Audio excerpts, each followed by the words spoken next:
Santa Monica Longboard Open tagsugda na.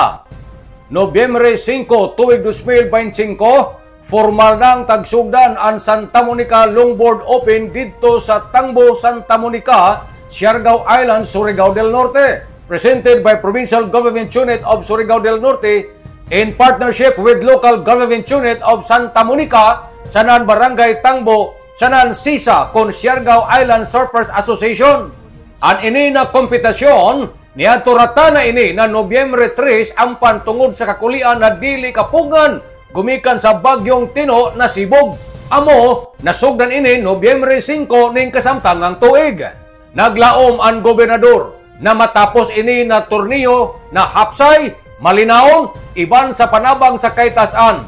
Ang importante nan ini na tuig na himong upat ka event nan surfing sama na lamang sa Second Pacifico National Surfing Competition, Governor's National Surfing Cup Siargao Circuit Tuwason Challenge 2025, Mayor Jaime Plaza Rosilion Cloud9 Memorial Cup 2025, Cloud9 General Luna Siargao Island, sanan an ining ikaupat amuan na Santa Monica Longboard Open sa lungsod ng Santa Monica, Siargao Island, na amoy taghangjo nan mga surfers para lamang sa katumanan sa ilang hangjo ngadto sa gobernador.